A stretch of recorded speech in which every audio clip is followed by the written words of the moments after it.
Okay, so here's the idea with this framework. Normally, the way that SEO audits work is that you'll use a tool, you'll use the automated auditing feature, and you'll get a report. And that'll be it. And for most cases on smaller sites, that's fine. But on bigger sites, sites over 50,000 pages or more, that's not going to be enough, and you're going to miss a lot of the context. And there's just so much more data that you have that you're not using, especially if you're going to be creating tickets and solving a lot of these issues. You definitely need a bigger solution and a more enterprise solution, and that's what this is. So what this does, it doesn't ignore the automated audits, because those are important and they have their role. But it also focuses on two other pieces which are critical for a larger site. Again, it's a couple tens of thousands of pages or more, and that's the manual site auditing and the other piece, basically on the right hand side, whatever you want to call that. I call it data science, but it's a really critical piece that is really hard to look at and navigate through. So you need to automate that so that you're just getting the recommendations, and I'll kind of explain how that works. But really, the whole idea here is that you have three pieces. You have your automated audits, which you're using through your tools, SEMrush, Ahrefs, Moz, Screaming Frog, etc. Really important to be in the UI looking at those tools. The manual site auditing, though, this is going into the site and basically looking at the inspector element, looking at source code. It's looking at log files, like log file analysis that you're using with like Botify or some of these other tools. It's talking and interviewing stakeholders in the analytics team, on the technical team, in terms of when certain things were implemented. And it's looking at, front-facing elements using plugins. So Web Inspector in Chrome or Firefox, looking at things like, a page clock timer on Chrome. There's a plugin that'll show you a waterfall of every server request and which ones are the most time consuming. So, and that's with GT Metrics. There's another one with Pingdom. They both do the same thing. They offer plugins, but it's really valuable because you can see, and like on the front end, what's happening on a particular page. And there's literally dozens of or hundreds of other things that you could be looking at on the manual site auditing piece. So the idea is basically, you get your tools, you got your SEO tools, and then you go into the left-hand side here, which is you're going to go into the UIs directly. You're going to automate some of that so you have those audits working, and you're going to get a report, and that's going to be useful. But at the same time, you're going to start doing your manual site audit.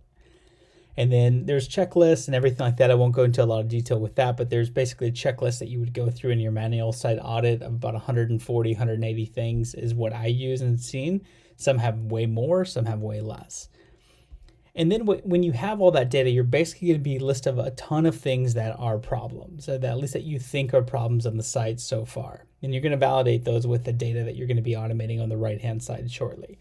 But you're going to be left with a list of problems. Let's say you've looked at 180 things or more, and you're left with a short list of 80 potential issues, right? And you try to get as precise as possible. So, for example, if you feel like pages are loading slowly, that's great, but you also, because you did a manual site audit, you know that it's timed interactive, and you know that it's a particular image that loads at the top of the page that's causing everything else to slow down.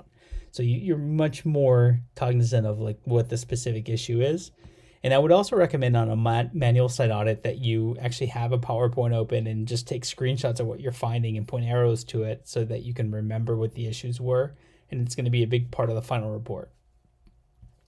So with that short list of issues that you have, again, I'm just on the left-hand side, you're going to want to do a prediction model. So what you're trying to find out is, what is the value of these particular things? So there's a forecasting model that will look at traffic. And at this point, you know where most of your issues are. So you may say, let's take, for example, JCPenney. You may just say like, watches is slower than boots, or you may say I'm seeing that this particular directory is slower than the other one. Whatever it is, by the time you've done a manual site audit, you have a pretty decent idea of where the issues are. So then the next thing is to look at traffic by each of those directories, and because you've done stakeholder interviews, you have a general timeline of when things happened over the past year. This day we launched this new plugin, this day we redesigned the site, etc.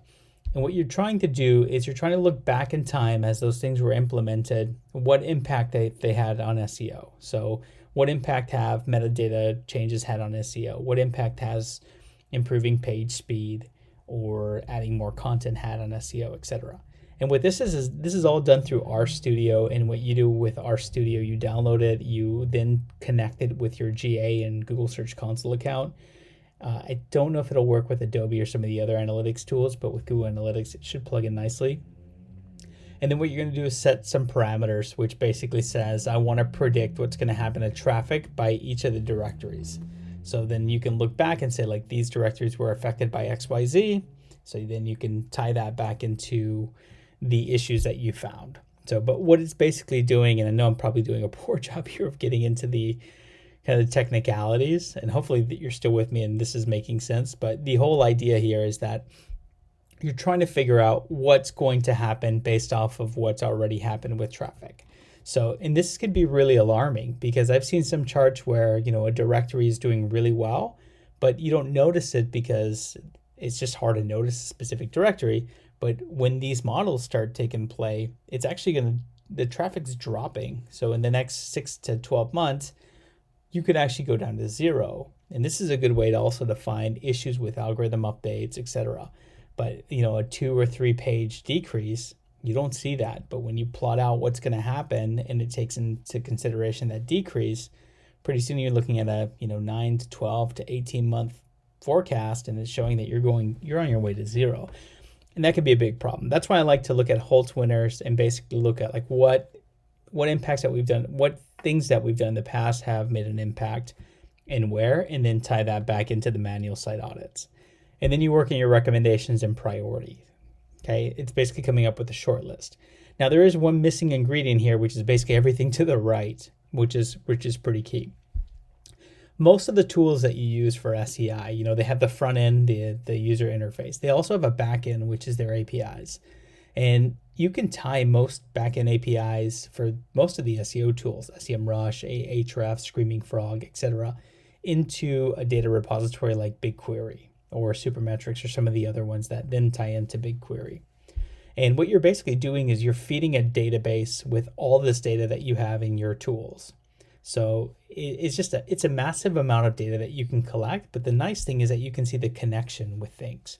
So for example, Screaming Frog will tell you how many words are on a page, and Moz will tell you when the last cache date was in Google, and Google Search Console or a ranking tool will tell you where you're ranking for that page for a particular keyword. When you put everything in a database, you can then make a correlation between all those data sets to say, like, what impact do my pages with more words actually rank better, or do they load faster, or do pages with smaller size CSS or images actually get cached more frequently? You can make those connections, which is really critical. And that's where I use Dataiku. So basically the idea is have the API, have the tools, have the APIs for the tools, which you should get a decent amount of credits as a normal subscription. Feed those into BigQuery. Just a couple YouTube videos of like how to connect SEMrush to BigQuery should give you that.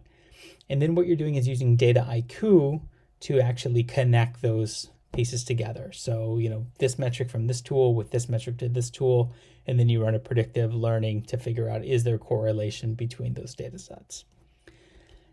And that's where the training set comes in. And then you're also archiving it. So you have a database where you can archive that. I give it a file name, a timestamp, and then I rerun it occasionally, sometimes monthly, sometimes every quarter.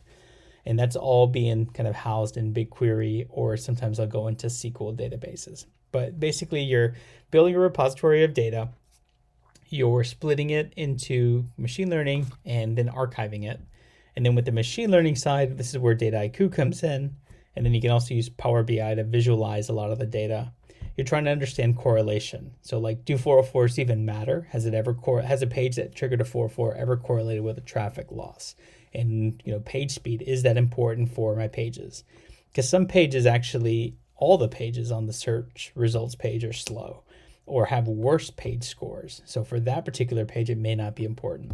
So that's kind of the idea with this, and that's where Dataiku come in. So there's a couple of tools that you need for this. BigQuery, Power BI, Dataiku are all free. RStudio is free. and then your SEO tools, which you should have. So I may do a video or a Udemy course on this as well. And if I do, I'll give you a free credit so you can see it and go through the especially the data IQ piece, because that'll show you how to get the data from the tools and do a correlation or prediction model. That'll show you, like, it'll answer all those questions we asked, like, does word count affect rankings, and do pages, should I be worrying about page speed for XYZ page? All right, so that's long-winded, 10 minutes actually. Hopefully that helps just give a little bit more clarity to this. At some point, I may just transcribe this and publish it as an article and see if that helps as well too. Holler with any questions. If you need anything, just let me know, man. Take care.